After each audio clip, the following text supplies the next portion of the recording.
we kind of have a problem in the church, I think, as well. If I can just continue with this, that we, dare I say it, sometimes we've been a wee bit Americanized. We say, well, show me how to do it. I did a conference in the United States for missionary organization, and I was asked to go in and do a seminar. And I went in, there was 100+ people in the room, and 4 staff came to me and said, where's your computer stuff? I said, I don't have any. Where's your music? I don't have any. Where's your video clips? I don't have any. What have you got? And this, how spiritual was this? I've just got my Bible.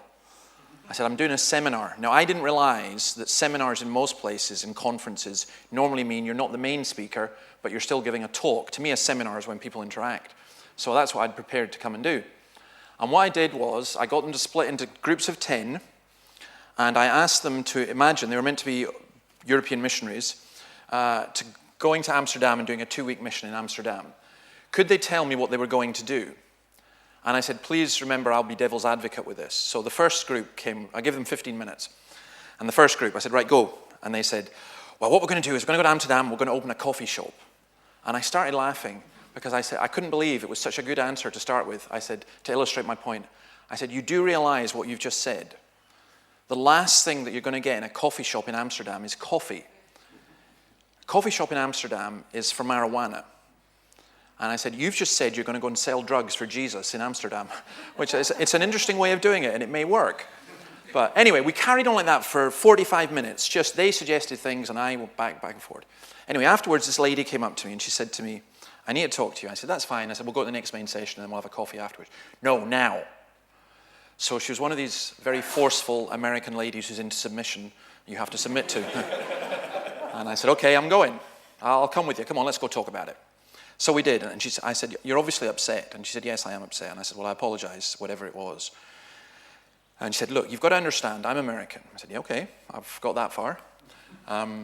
She said, in our culture, we are taught that you can do anything. I don't know if you've seen Obama this week saying, Americans can do anything. She said, we're taught that we can do anything. I mean, people applaud that rubbish. And you think, please.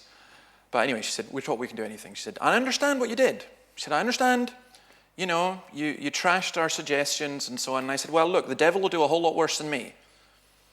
And she said, yeah, but my problem, the reason I'm really upset is I sat there waiting and waiting and waiting for you to give the answer. And you didn't.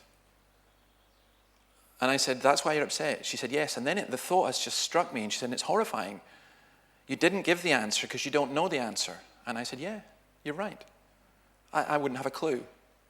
You know, I don't know the answer. And I said, you cannot go as a missionary to Europe. And personally, I don't think you can go a missionary anywhere, going in thinking you've got the answer about how to do things.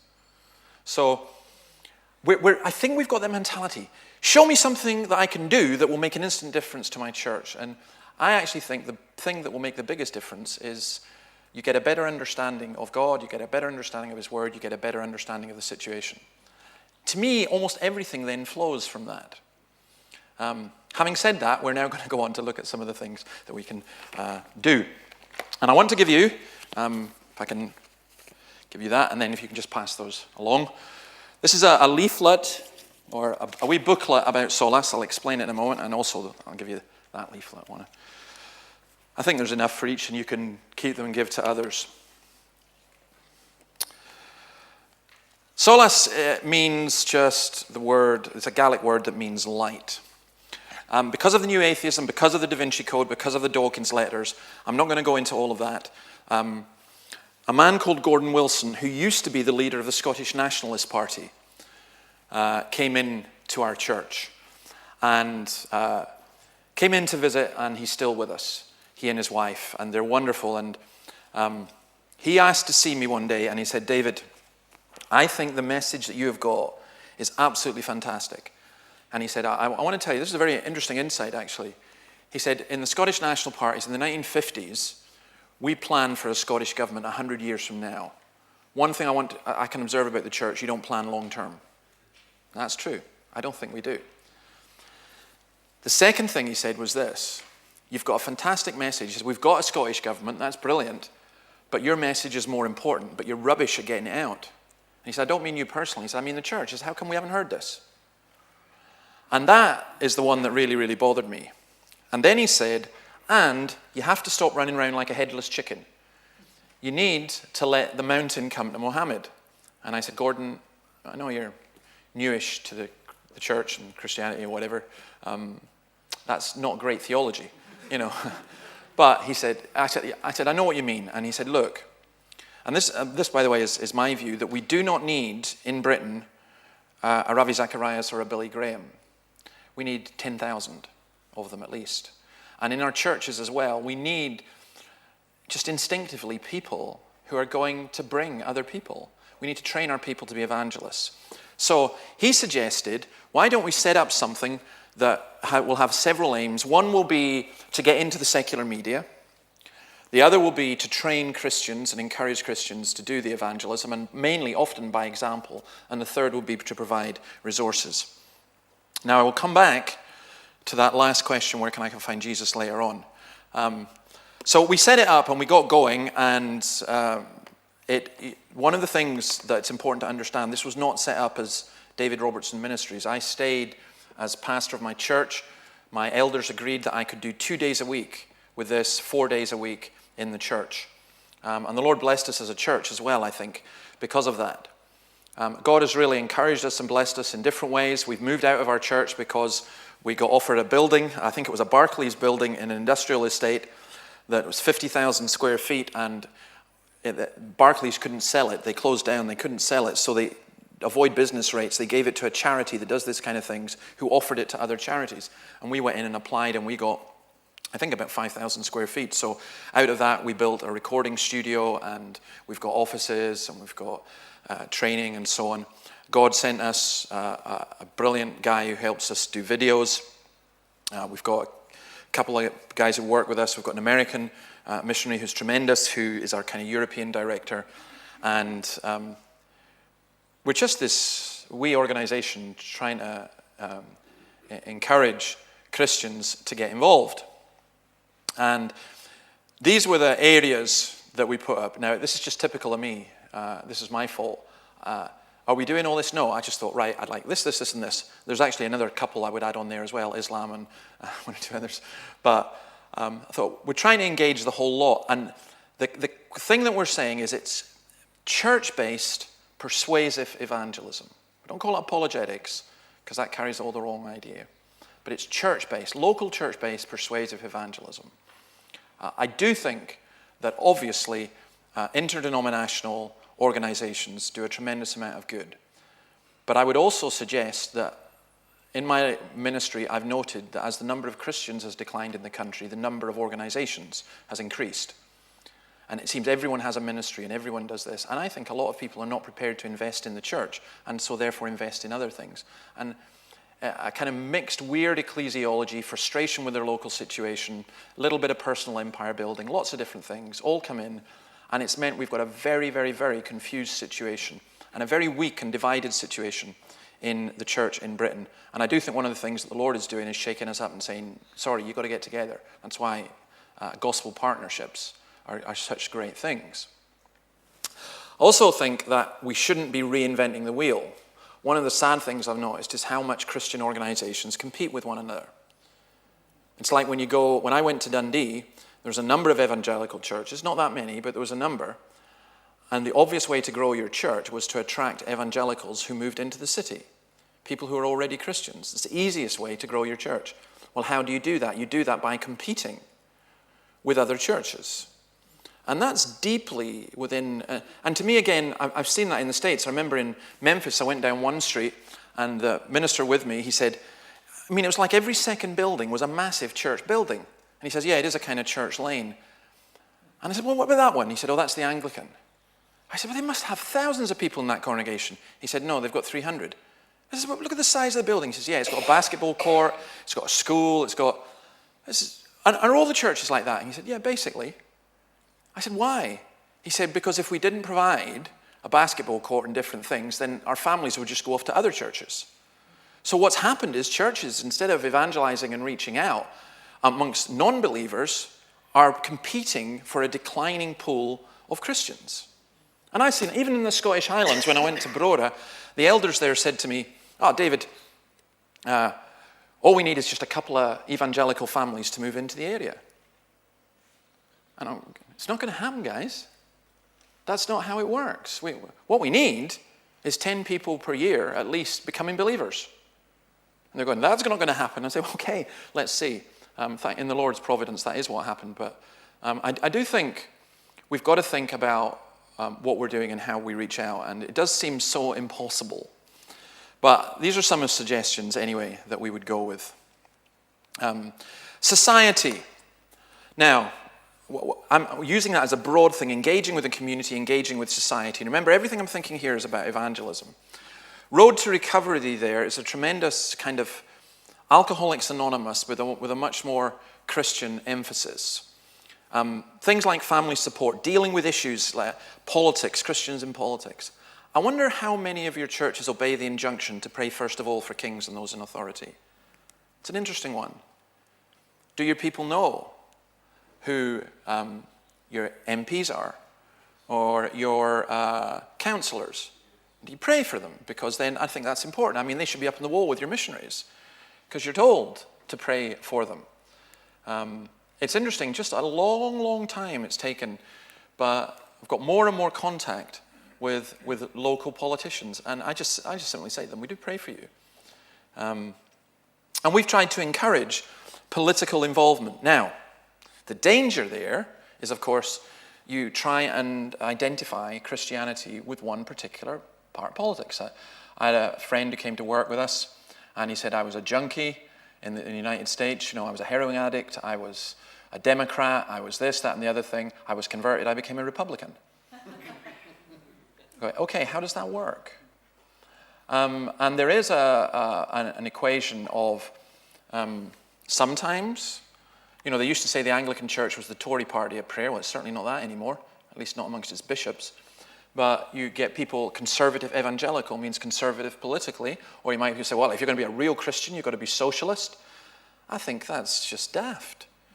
I'm happy, I want to see Christians involved in all political parties. We've even got a guy in Solas who's involved with UKIP in Scotland, which to me is the definition of insanity, but never mind. We encourage him. Yeah, that's the way you want to roll, go with it. And I do think getting people to think about the community and the society around is really, really quite important. In fact, it's very important.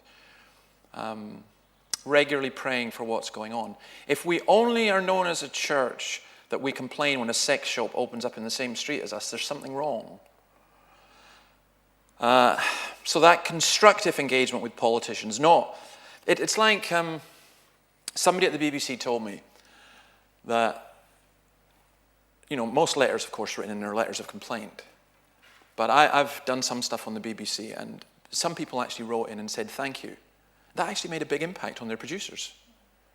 And I think we need to learn to commend as well as critique those who are in authority and pray. And particularly if you find there are Christians on your local council or whatever, do your best to encourage them. I was in Brighton, and there was a woman came to a meeting, and she said, David, I'm really, really interested in politics, and I really buy into this, and I want to get involved. And I said, what would you be your political party? And she said, Green. I'm really probably closer to the Greens. So I said, okay, go for it. And she got to know the now MP, Caroline Lucas, and she became a Green councillor, and she got really, really involved. You can actually read her story on the Christian Today website, because she got expelled from the Green Party for opposing same-sex marriage, even though the Greens had an open policy on it. She still got expelled. But I thought, well, good for you. You did it. We kept in touch. You made your case. And please remember, in politics is always compromise. It's not. Sometimes Christians don't understand how it works. But how wonderful for a Christian politician to know that the church is praying for them and not just critiquing. So that kind of thing, the kind of mercy ministries stuff, CAP, we have CAP, which is very, very helpful and useful and so on. But the whole thing, I do want to warn you not to come across as the church that's incredibly patronizing. We run a soup kitchen, how wonderful are we? Well, not really. Just because you run a soup kitchen, that doesn't make you wonderful. And the other thing I've noticed with some churches is they believe in justification by faith for individuals, but justification by works for churches. So that they say, oh, our church is great because it has a nursery, and our church does this, and our church does that. The reality should be that your church is there to worship and serve Jesus Christ. And if as part of that, that's what goes on, that is wonderful. If on the other hand, instead of having a youth group yourself or a youth club within your church, you've got 3 of your people who are involved running youth clubs and stuff in the wider community, so be it. That's wonderful too. And here's another big mistake that we make.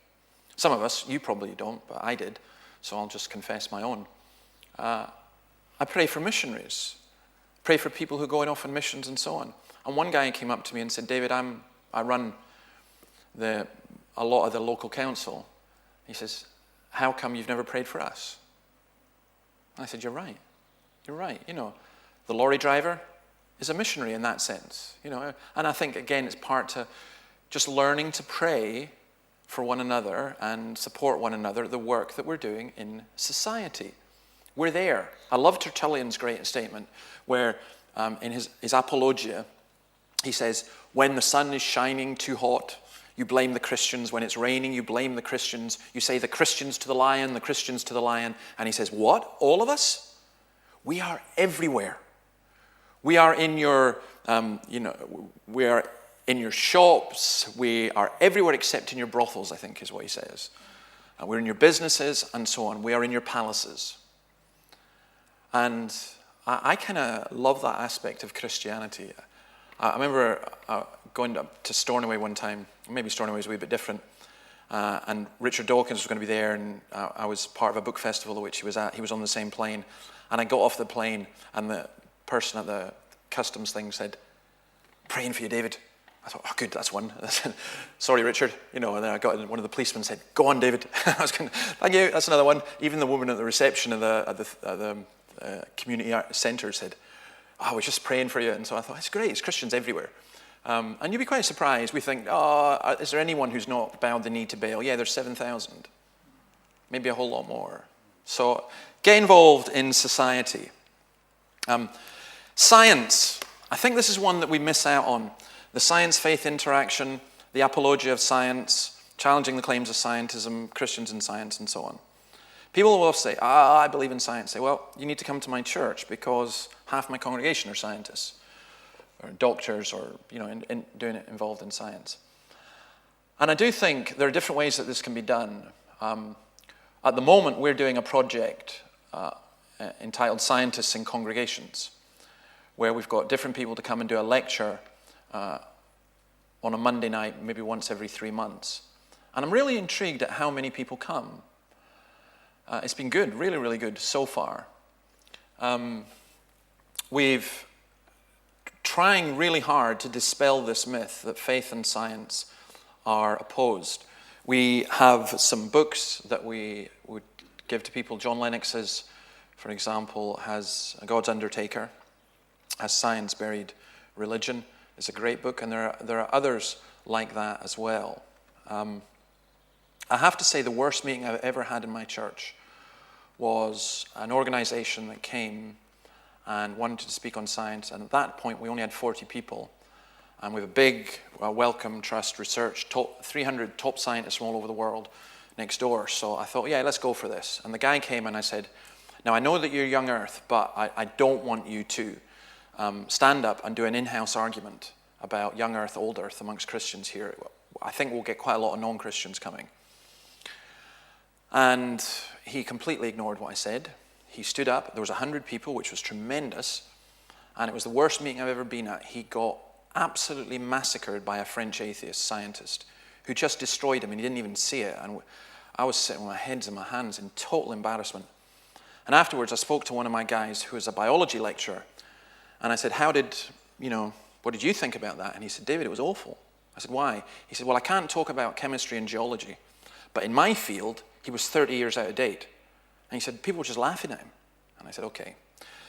So it's the only time I've ever done this, I called an emergency congregational meeting the following night. And I got a chemist, a geologist, and 2 biologists who are in my congregation to sit on a panel. And I said, we need to talk about this, and we did. But I will never do that again. I will never, because it was rude, and it was ignorant, and the science was actually quite appalling. And yet there were Christians there who thought, oh, that was really great. And it wasn't really great. So I think we've got to make sure that the science that we do is right. We've got to understand the difference between scientism and all the rest of it. And we've got to understand, and I said this before, and that not everything is the creation-evolution debate. In fact, in modern science, it's very foolish to begin with that. You've got to look at much, much bigger and wider issues. Now, I was misunderstood before because I think people said I was thinking it wasn't important. I think it is important, but I don't think it's where you begin with atheists or with non-Christians, because you just end up going round and round and round in circles, and it's not helpful. So I'm thinking here of how we encourage people in our congregations who are involved in science, how we challenge the claims of scientism, and how we counteract the impression that science and Christianity are opposed.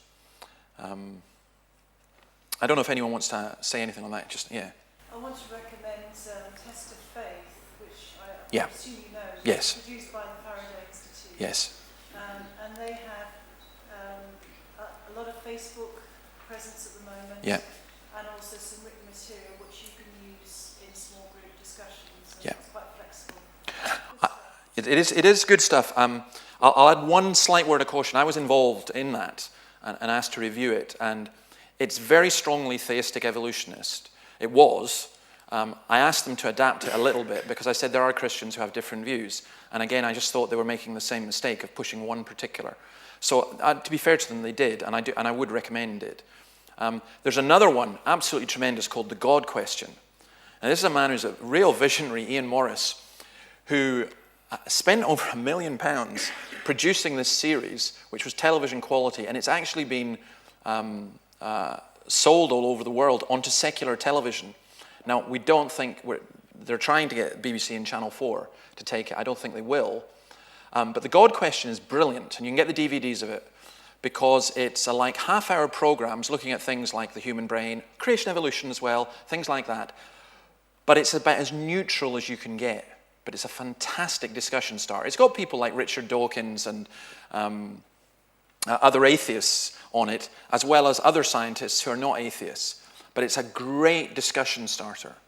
And I would highly recommend that as well. So Test of Faith, The God Question, definitely. And there's some others as well. Neutral in what way? What's that? You said it was neutral. Well, basically, if you showed this to your church, they'd be going, wait a minute, why doesn't it say that God did it?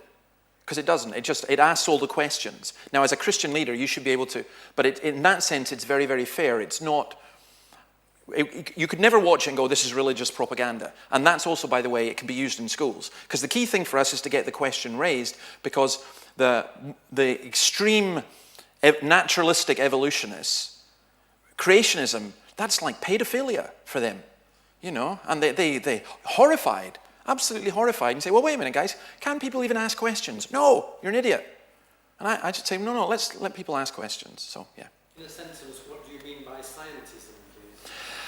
Scientism is the belief that all that exists is material things, and everything can be explained from material causes. It's materialism or naturalism.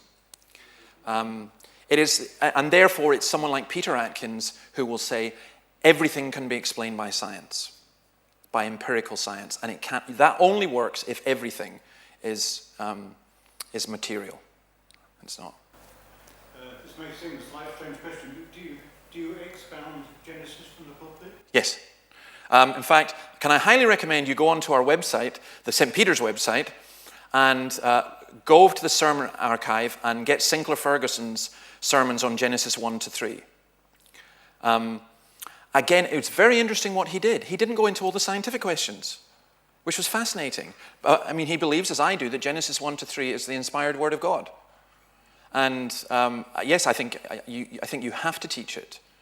And it's, I would argue that Genesis 1 to 3 and Revelation, 21, 22, they bookend the whole Bible. And if you don't get Genesis 1 to 3 right, I doubt you're going to get the rest of the Bible right.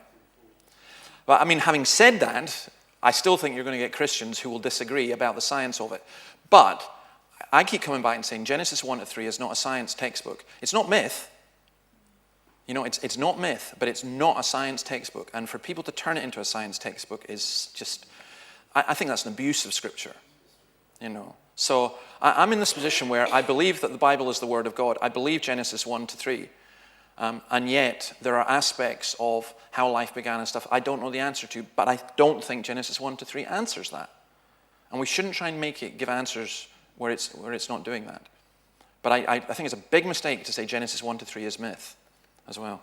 Just one of the things we found, because we've had creation Yeah. things, is most people don't know what Genesis says. Yeah. So they're arguing out of ignorance anyway. Yeah. So get someone in, disguise it as a lecture, but it's really a Bible study, Yeah. to explain Genesis, and that's half your battle. Yeah, and I think that's important. And again, I think what happens is people oppose this come with this with presuppositions all the time. Like, say, go on, David, are you a creationist? Say if you're a creationist. You know, and it is like saying, admit that you murdered your mother. You know, and I say, I'll sometimes go, yes, I am a creationist, as are the vast majority of people in the world, as is every single Christian and so on, because we believe in a creator. Oh, no, that's not what I mean. Oh, what do you mean? Oh, I mean, do you believe that the world is 4,000 years old? No, I don't believe that. Well, you're not a creationist. Okay, that's fine. Except they don't. They use creationists as code for, do you believe in God? And so it's one of those words. It's like intelligent design. People go, I mean, every day I get, this website goes up and people say, David Robertson hasn't answered if he believes in intelligent design yet. And I'm not going to, because I'm not going to leave them a stew. Because if in public, if I've asked it, I'll just simply say, yeah, of course I do. I believe the world was designed. I believed it was designed by an intelligence. So that's what they're talking about is American politics and various other things, and the whole intelligent design movement. And I know something about it, and what I know about it seems quite good, but I don't know enough about it, and I'm not going to get involved in all of that. So to me, you know, maybe it's plain words, but I go, yeah, I'm a creationist, and yes, I believe in intelligent design. So, okay, let me just go on to cafe. This is one that, it's Acts 17. Where's the marketplace? Where do people meet? You know, I think pubs have kind of stopped being that because pubs are filled with screens of, you know, watching sport or music or whatever. It's actually often quite difficult in a pub to have a conversation. Now, maybe you're much more civilized down here and you can sit outside and sip your warm English beer and you can do that. But pubs also, it's very interesting. No smoke.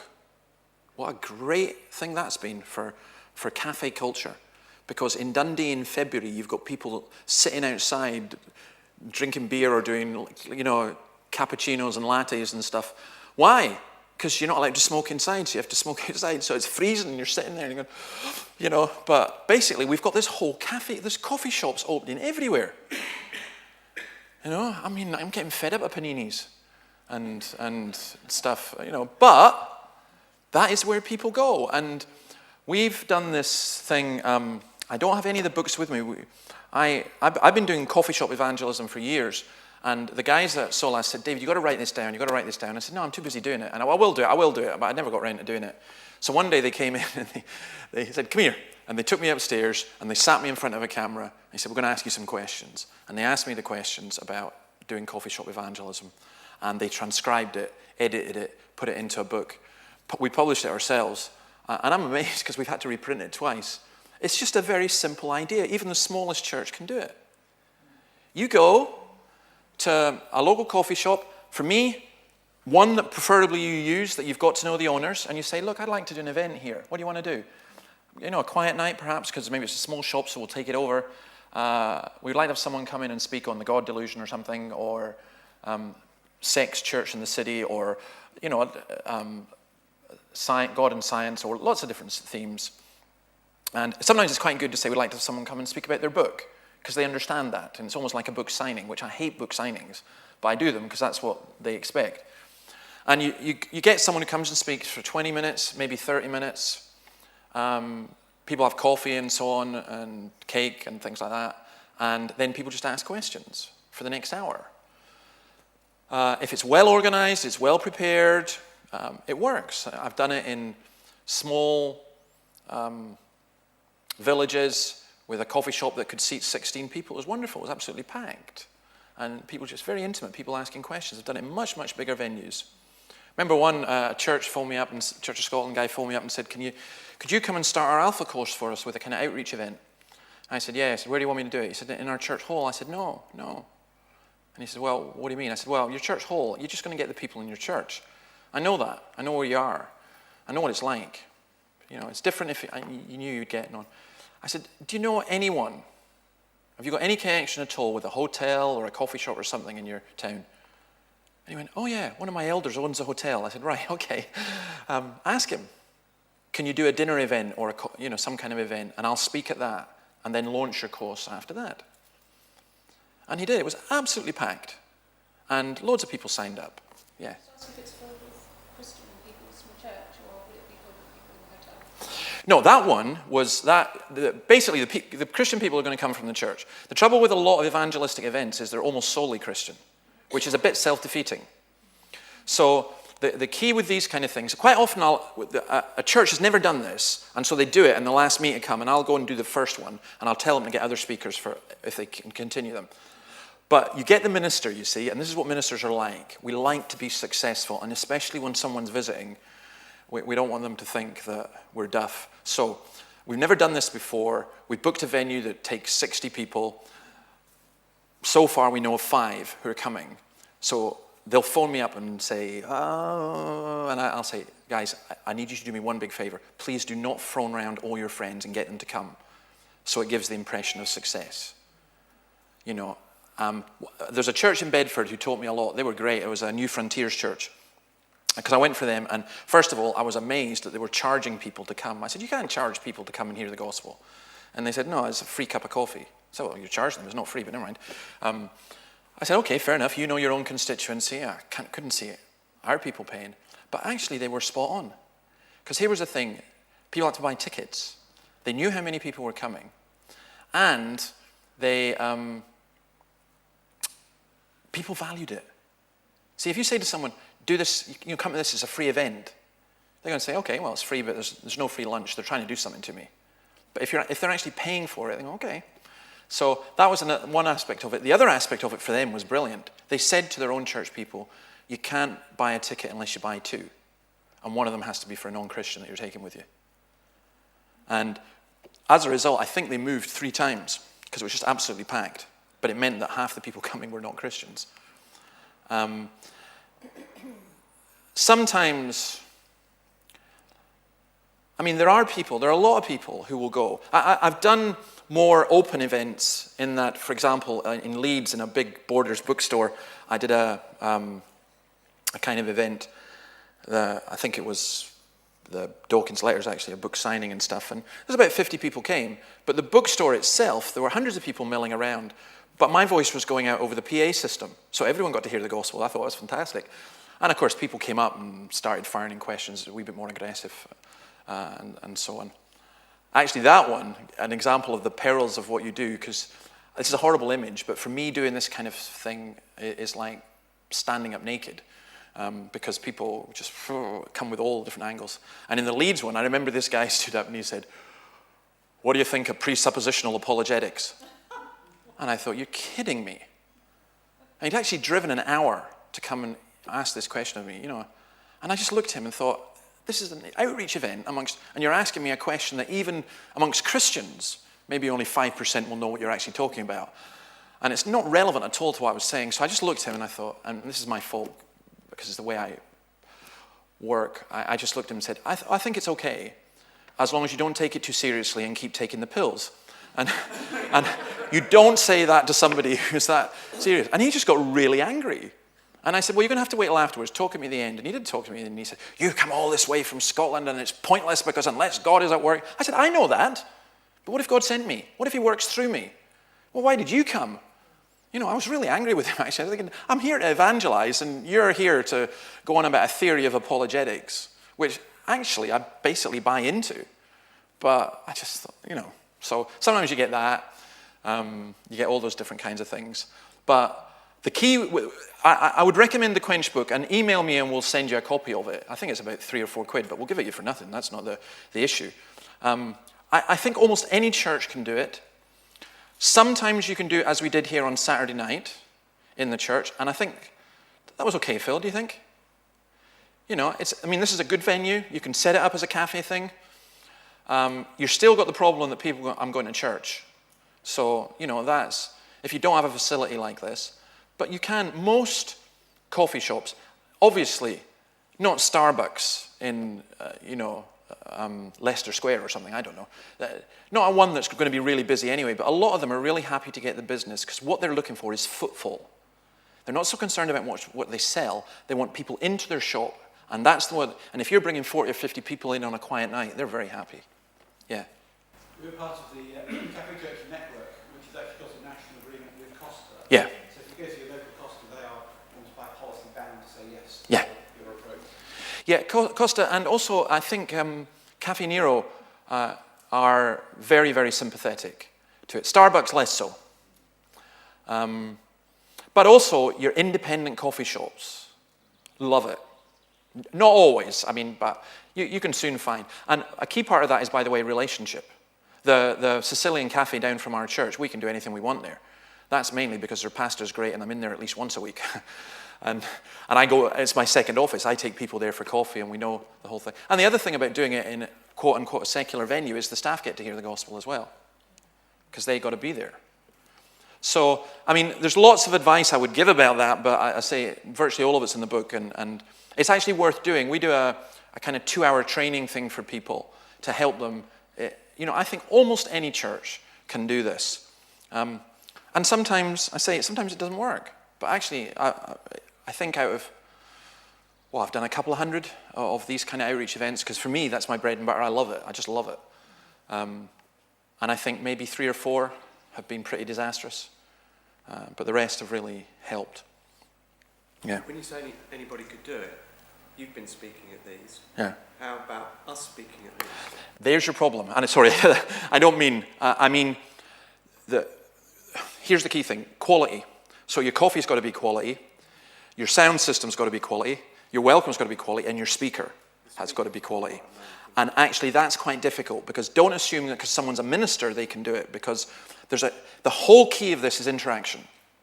And you say, I'm kind of used to doing that. No, I used to people rubbishing you, getting up and walking out, getting bored and having enough. Some ministers are very, very good at that, but others are not. And I would just look for somebody. You're looking, 1, they're a good communicator. 2, they know what they're talking about on the subject.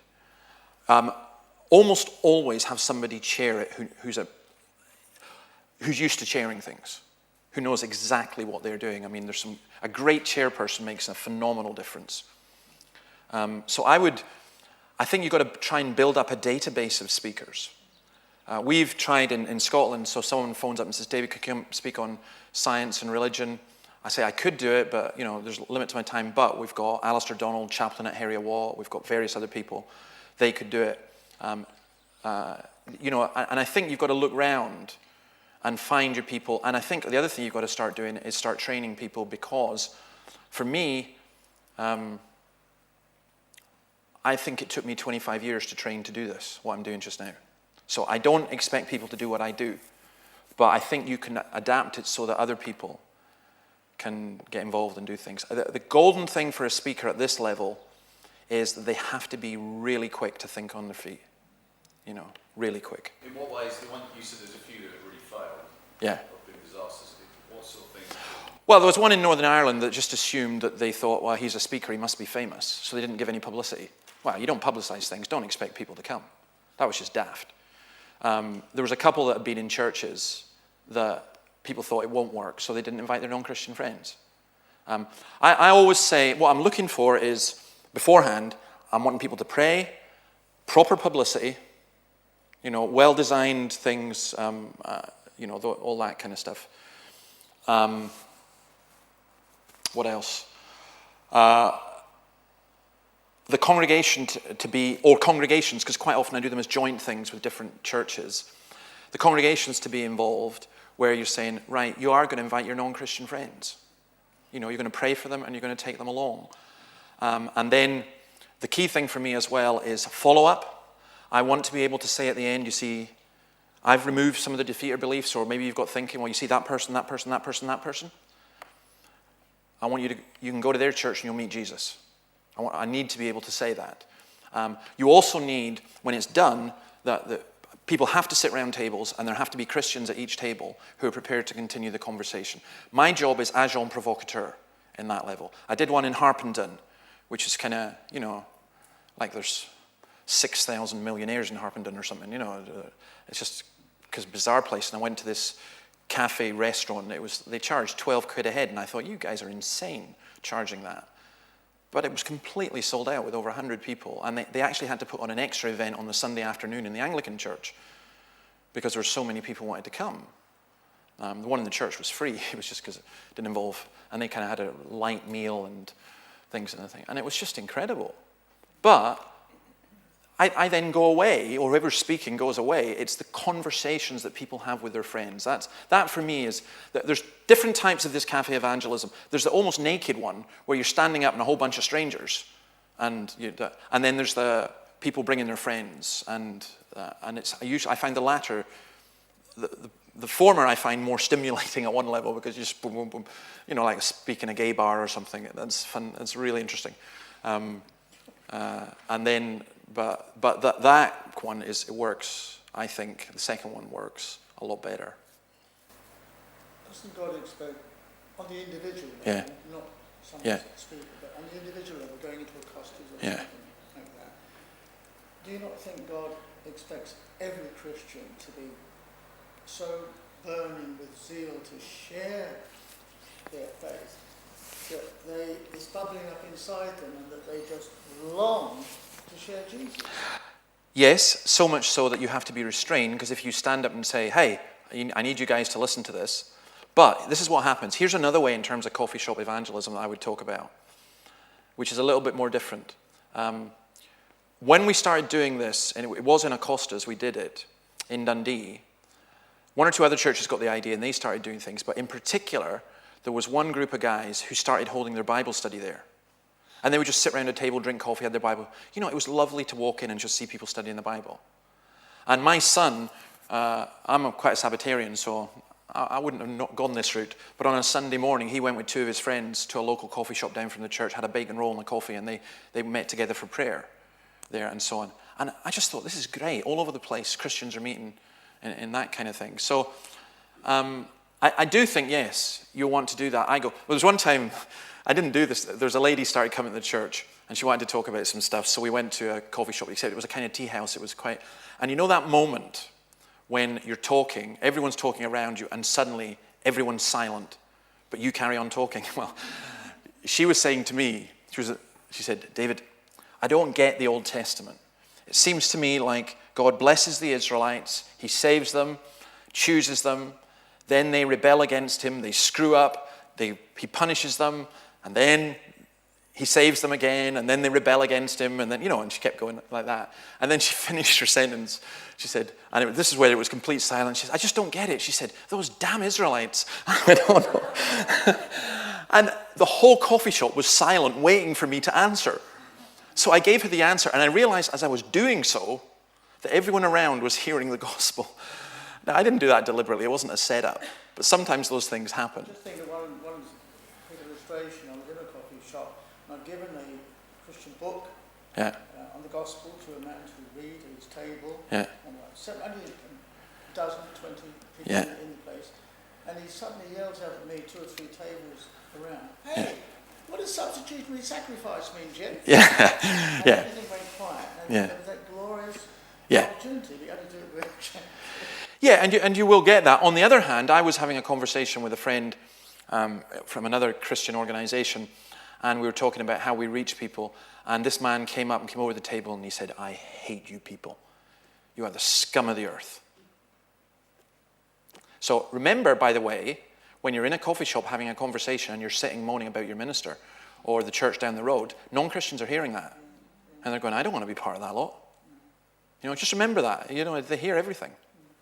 Yeah. Do you believe that long term, like a husband and wife, which you can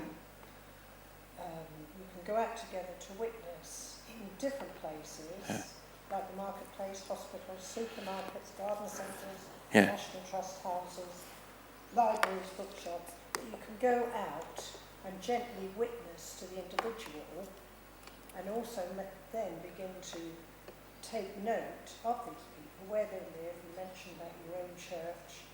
And if you can do that on a daily basis, long term, it can work.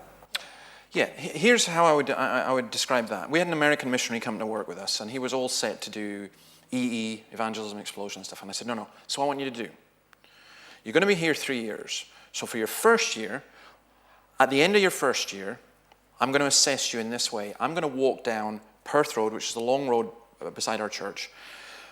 I said, I'm going to go into every coffee shop on Perth Road with you.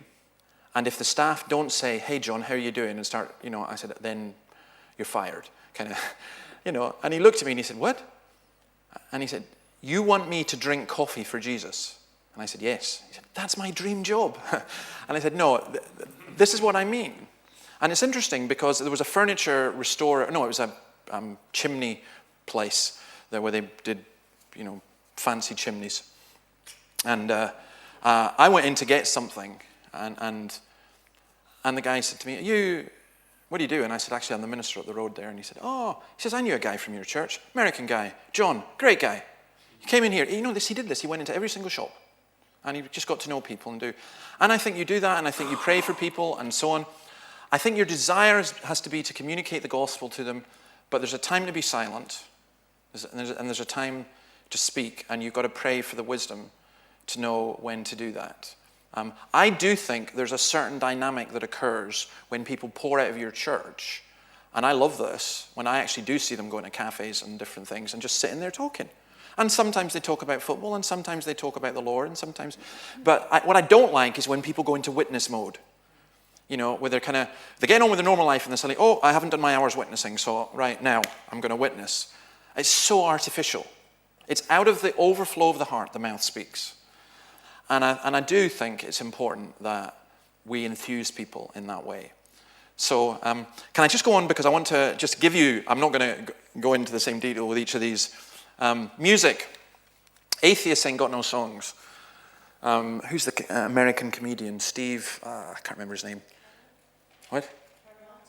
No, Steve Martin. Steve Martin. Google Steve Martin, Atheists Ain't Got No Songs. I don't have time to play it to you. It's just brilliant. It's so funny, but also true. We can use music. Now,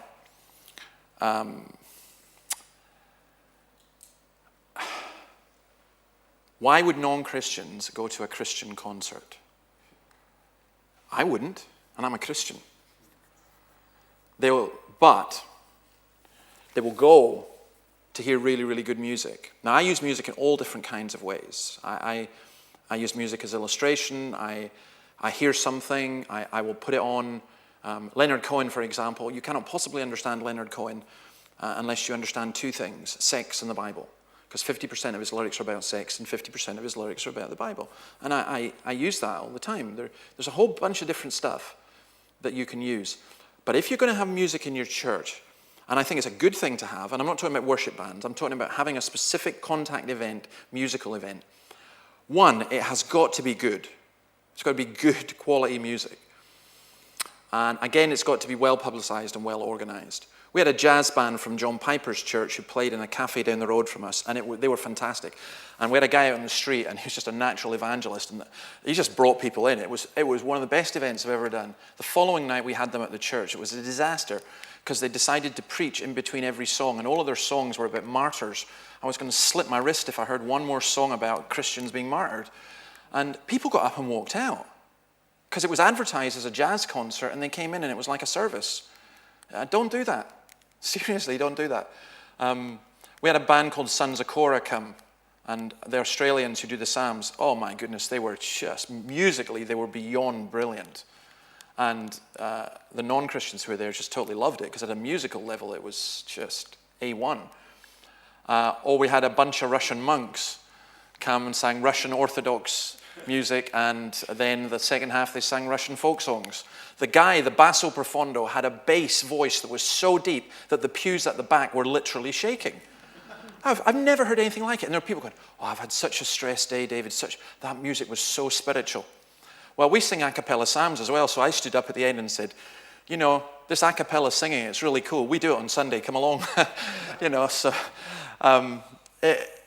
Music's just a great thing to use in lots and lots and lots of different ways. I said from Mozart to Metallica because it's strange. I'll tell you this story because it's true, but you might not believe me. You have to believe me because I'm a minister and my kids tell me I can't lie. But I was doing a wedding, a guy from Sweden, and I went to Sweden to do it, and we're sitting there, and he placed us beside this big, huge Swedish guy with long red hair who said, "Hi, my name's Pilgrim." And I went, "Pilgrim? Okay, interesting name." He said, "I don't believe in electricity." Well, that's an interesting opening gambit of a...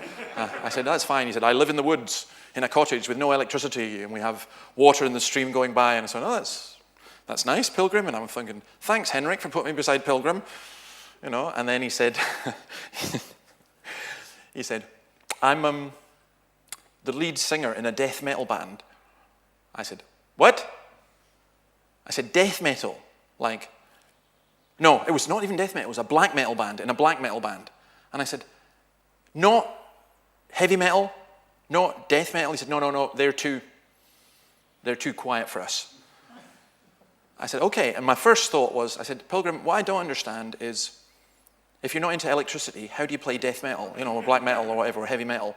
And he just laughed. He said, "We make an exception for the guitar." And I said, "Well, do you make a living out of this?" He said, "Oh yeah, we're one of the biggest bands in the world." I said, "Seriously?" He said, "Yeah, we're called Crimson Tide." I said, what do you play to?" 10,000 people in Norway and Germany and North America, mostly Scandinavia. You know, and I said, "Now, again, excuse me asking this, are you a Christian?" "Oh yeah," he said. "In fact, we're all Christians." I said, "But black metal, isn't that like satanic and all that?" He said, "Yeah," he says, "a lot of it is." But he says, "We're the Christians," and we just go. I'm saying, "Okay, this is my world is changing," you know.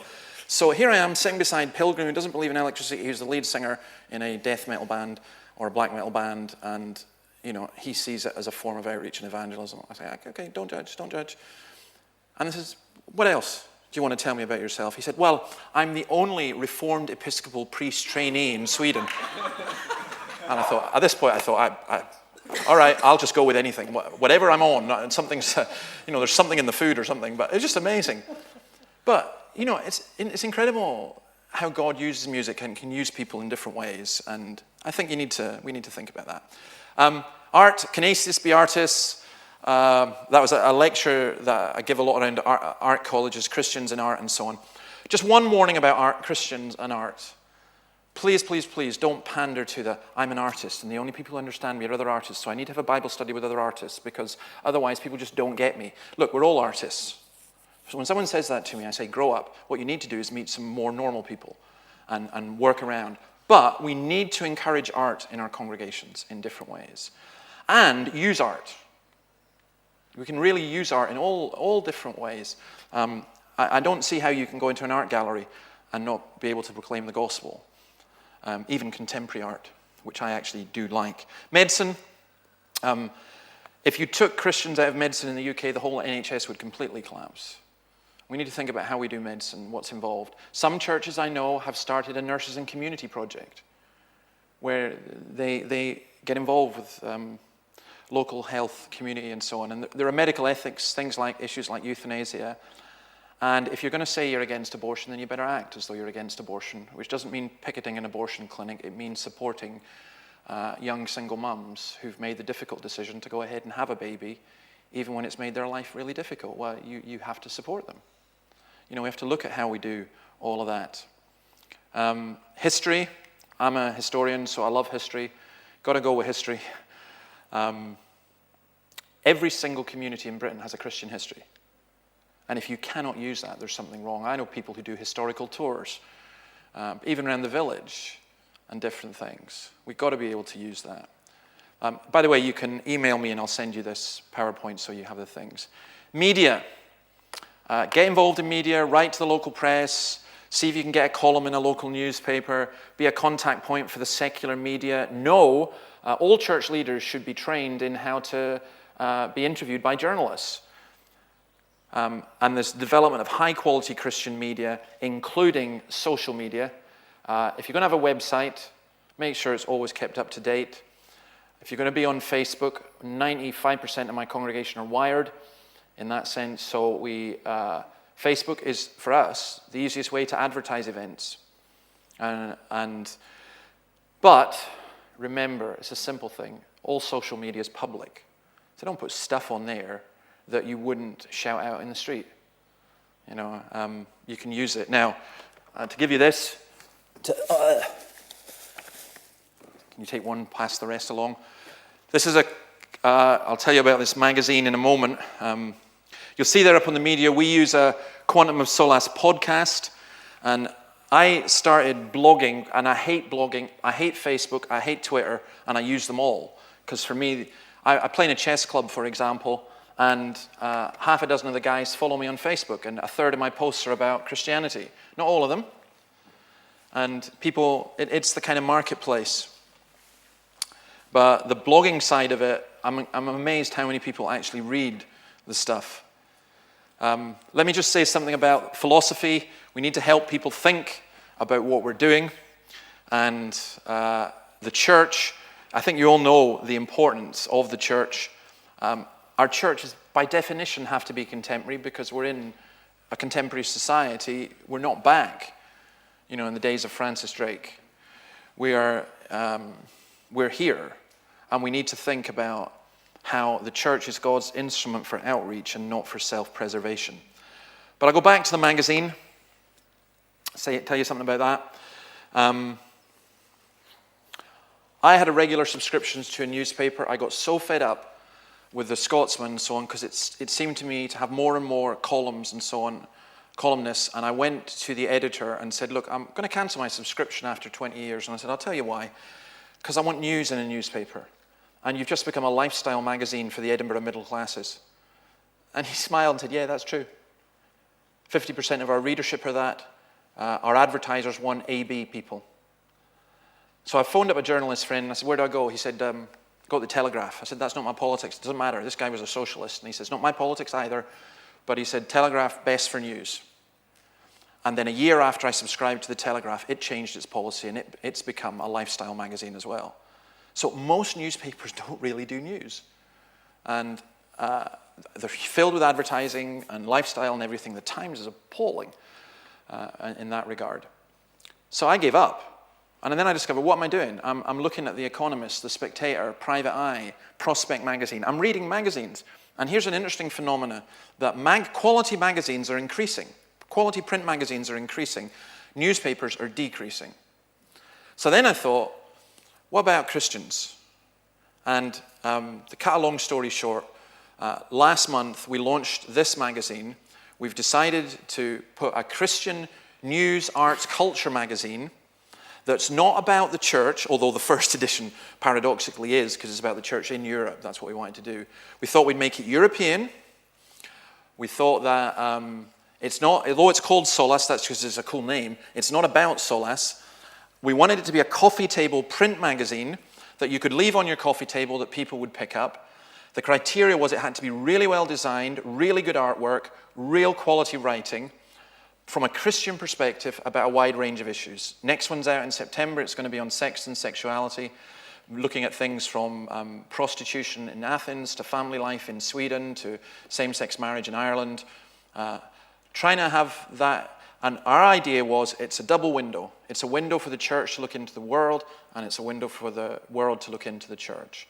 And our aim was to have, we've got the biggest network in the Christian church in Europe, and our aim is to have the best quality news, reliable, and from a Christian perspective. Because even someone like The Economist, their latest edition is that they're totally liberal in their values, supporting euthanasia and everything else. And I thought, I don't want sort of right-wing, fundamentalist Christian lunacy, and I don't want left-wing liberal nonsense. Why can't we just have apolitical, like non-political magazine, high quality, that you wouldn't be ashamed to give to your friends? For me, it's a kind of pre-evangelism thing, but it's also a means of communicating. So if you're interested, you get that copy for free. It tells you how to describe at the beginning. Subscribe. We've taken in, my board have been so good to me because they were skeptical, because it's a big thing for us. And I've also said we're not going advertising. Now, they back me off a little bit. We take 4 pages of advertising out of 48, but most Christian magazines are a third advertising because they're funded by advertising. And we said, no, if the Lord's people want this, they're going to have to subscribe. So we're looking for subscriptions. If you're in a church, you can get church packs. Go onto the website and you'll see it. I want to finish with one thing. I'll go back to this. And please do pray about that as well, because we're doing it every 3 months for a year. We've got funding enough for that, I think. How many are you publishing? We've published 4,000 for the first edition. We reckon that to make it a monthly thing, which is our ideal, we need between 4,000 and 5,000 subscribers, which over the whole of Europe shouldn't be a big deal. But it's one of those things that Christians go, it's a great idea, I wish you well, and then, So it's up, it really is, it's up to you guys, because we're nobody really, and you have to look at it and say, is this quality enough? For me, I'd look at it and say, can I give this to people? And if you can, then support it, and if you can't, tell us what's wrong with it, or just don't say anything.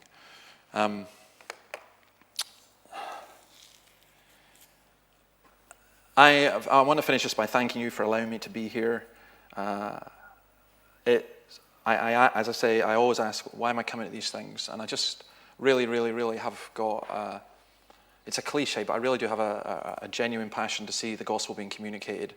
And I think it's you that are going to do it. It's not going to be big name speakers and stuff like that. I just think it's ordinary Christians who are going to do it. And I think the biggest thing is, when I went to Dundee and there were 7 people and 4 of them left, what do you do with the 3 or 4 that are there? You have to convince them that the gospel is worth telling to people and that it actually works. And they do. And people start coming and people stop coming and you get all kinds of hassle and trouble, but it does work. So this is, there's a reality TV show, and this really is where I do finish, a reality TV show on BBC. And it showed a kid, some of you may have seen it, from Derby with a girl from somewhere else, I don't know, going to Atlanta.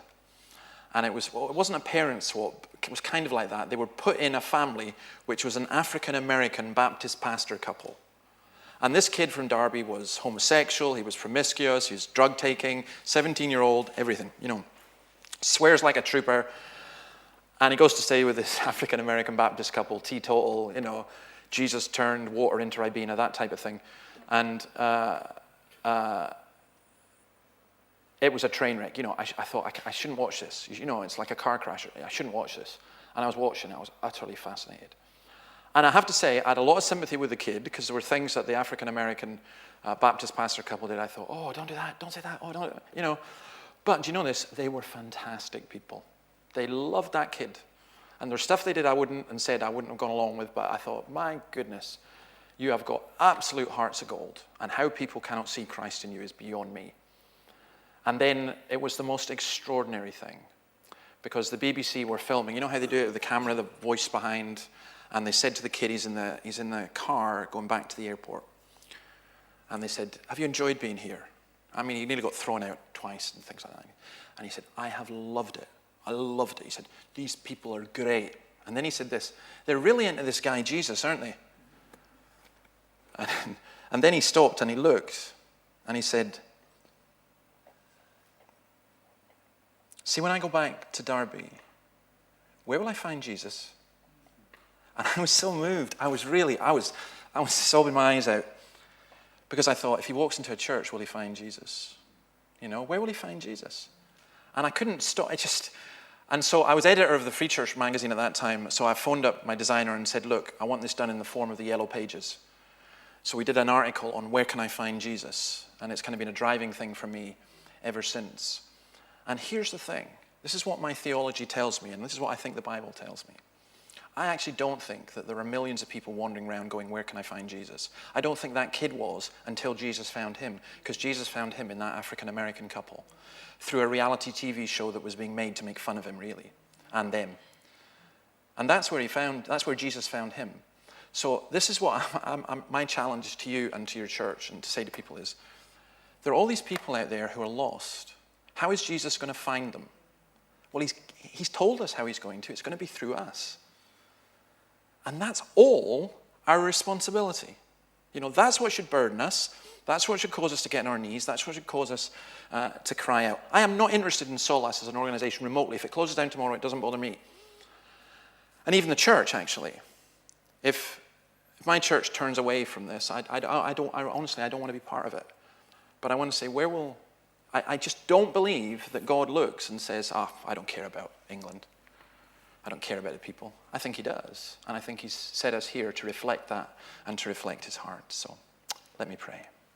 Thank you, Lord, for this, and thank you for, though it's a Monday morning now, afternoon, for your goodness to us. And may it be that some of the things we've talked about, thought about, and discussed, that we would be able to put into practice, and that you would use us to help find the many people you yet have in this place.